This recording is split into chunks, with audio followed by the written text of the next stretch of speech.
Hello there everyone! Today's video is related to reproduction, especially infertility. Who doesn't love kids? Their presence is in a place with their innocent acts brings us adults pleasure and happiness, of course. Having a child is a big responsibility, but it also brings a big deal of joy and satisfaction. Unfortunately, some people might be struggling to have a baby.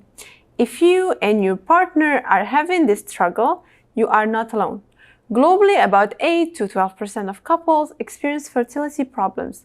Many people struggle with infertility. Today we are going to talk about infertility. Our role today is to answer most of your questions regarding infertility. Today we have Dr. Young, who is a leading doctor at Maria Fertility Hospital. He's going to discuss with us everything about infertility from an experienced medical point of view. I'm Ume, and before we start, please subscribe to our channel so the next time you'll be updated with our new releases.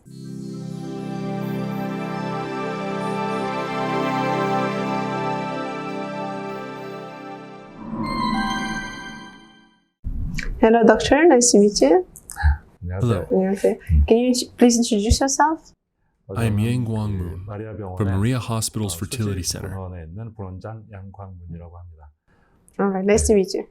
So first question, doctor. So Maria Hospital is known as a hospital specialized in infertility as well as gynecology, right? Can you please introduce more about the feature of the hospital? Okay. Maria Hospital is the world's third largest fertility center. We have 10 IVF centers in Korea. Abroad, we operate 2 centers, one in New York and one in Connecticut. We focus on fertility and IVF only. We have about 50 experts in the field with lots of experience.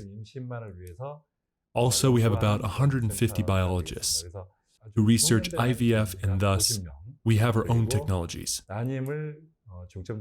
We run the most successful IVF center in Korea with the most experience. We will strive to continue to deliver success in the field.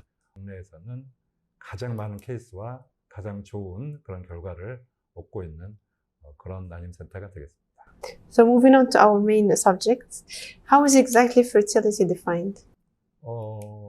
When we say infertile, we mean a normal couple is unable to conceive after a year of sexual intercourse without prophylactics or protection. Similar to the rest of the world, many in Korea are getting married at a late age.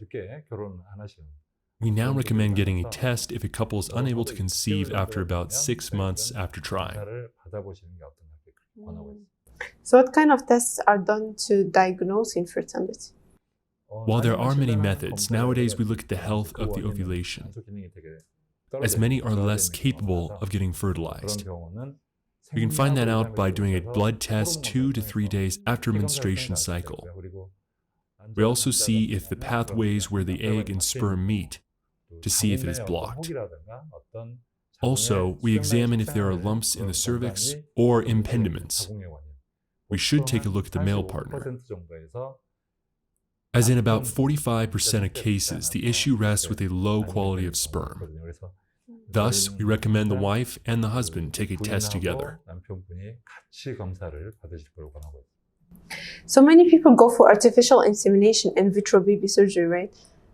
How successful are both of them? IVF success rates, while it differs from place to place, at our clinic it is about 15 to 20%. The percentage does not reflect the individual physical condition of the patients. IUIs tend to be in the 40 to 50% range.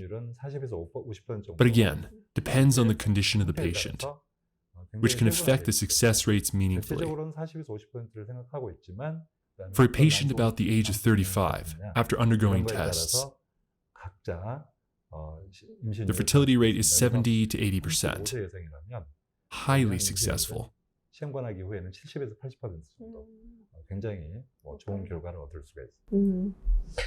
Are there any suggestions you can give to any average woman who's preparing for pregnancy? The chances to get pregnant is unfortunately not that long. From 20s possibly to 40s, about 20 years.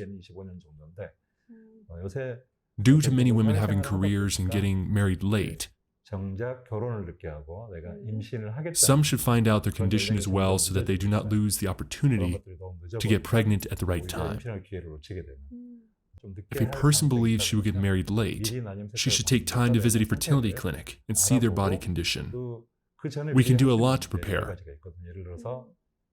For example, we can freeze embryos for later use.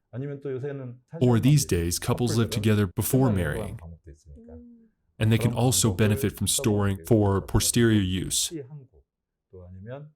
Also, applicable in lots of countries, including Korea and Russia. Many couples gain weight when they get married.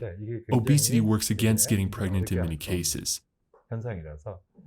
So I recommend my women patients to get an exam and try not to gain lots of weight. These steps can help a lot later when the patient is ready to become pregnant. So what kind of examination can a woman do and how often? While it differs by the age group, when over the age of 30, during yearly exams, one should see if there are any lumps in the cervix or presence of HPV. We can examine through ultrasound or hormonal tests. If the patient is over 35, maybe every 6 months should be tested through hormonal tests and ultrasounds to see if there are any issues with the eggs or womb. Also, should test for breast cancer as it can be affected by hormonal issues, which should be done every 6 months or a year. 이런 것도 최소한 6개월에서 1년에 한 번 정도는 주기적으로 검사하시길 권합니다. So in what cases IVF is prescribed in the natural cycle? There are cases where, due to the low quality of eggs, the more we use IVF, the less the results. In such cases, the more we use injections, the lower the chances of pregnancy. For those patients' natural cycle, IVF seems to work better. Natural cycle IVF is just one method we use to impregnate.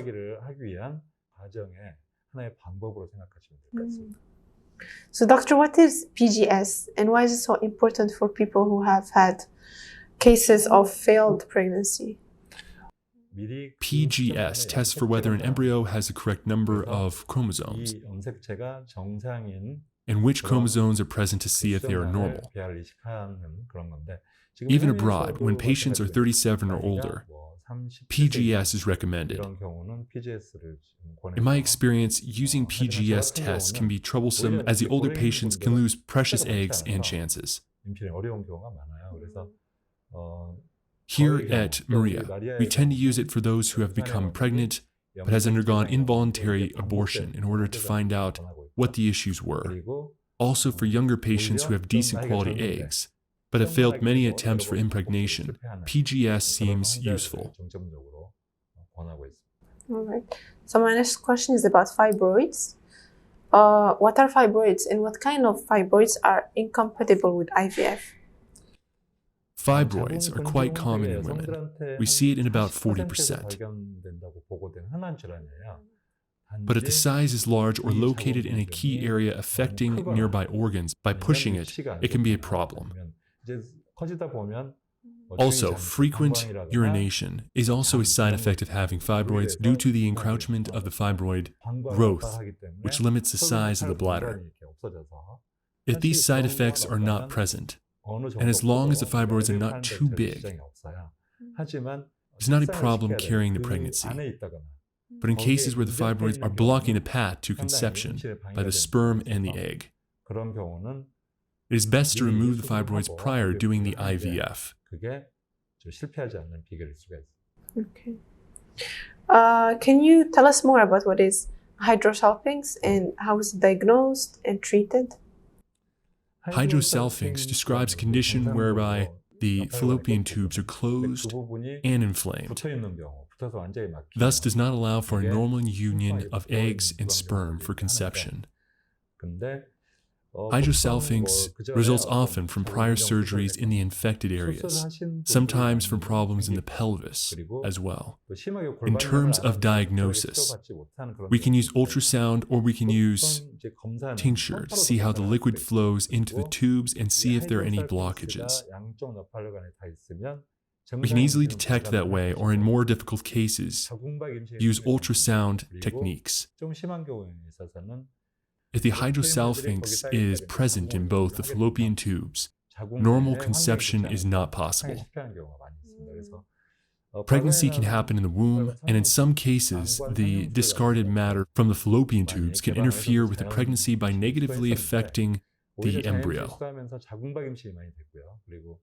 In the past, we used to do surgery to make the fallopian tubes look normal, but we found that the ectopic pregnancy was common with this method.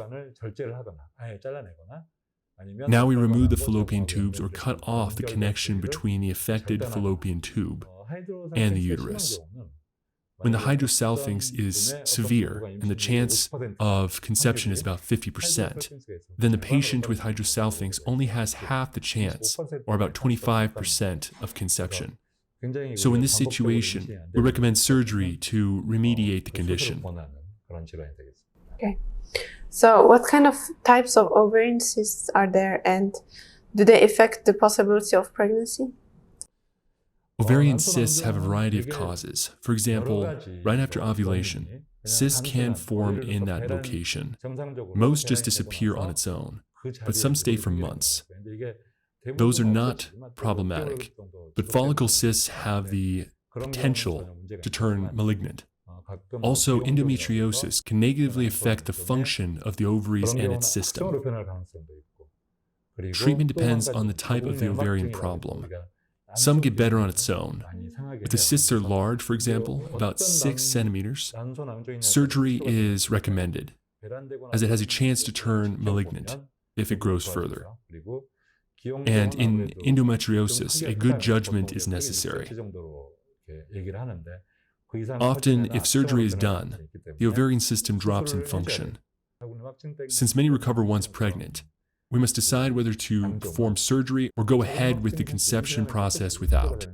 Depends on case by case.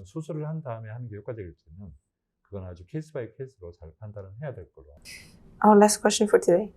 What are your recommendations for those who have tried IVF and it failed?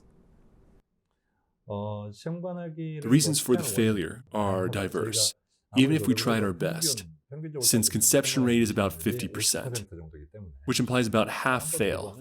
Everyone can fail, once or twice. But there are many methods to diagnose issues for those people. We can try to find the reasons for the failure, be it the condition of the uterus or other issues. We must make a good judgment. Nowadays, patients I see here in Korea are mostly above the age of 40 and have less than ideal ovarian conditions and less than the best ovaries. We have to select the best quality eggs in such patients to increase the chances of success. We can use natural cycles or minimal stimulation, or use surgery to remove scars in areas of the uterus that might impede pregnancy. Also, hydrosalpinx can be a cause among many others, so a proper diagnosis is key. The biggest problem can be when pregnancy does not occur, even though we do not know any root causes. In such cases, we assess the patient's immune system by measuring such items as NK cells. Also, there are cases where multiple times tried fail to give good results. Then it might be worthwhile to see a different doctor. Within the same hospital, or even trying a different center, is a method to find the answer. Even though we do share information amongst ourselves in the community, not all centers have the same knowledge and experience. While the difference between these providers is small, the small difference sometimes can make a difference in results. Thank you so much, Doctor. Thank you for being with us. Yes, today we learned about infertility. Thank you for joining us once again today at CloudHospital TV. If you have any questions or comments, please leave them below and we'll respond to you as soon as possible.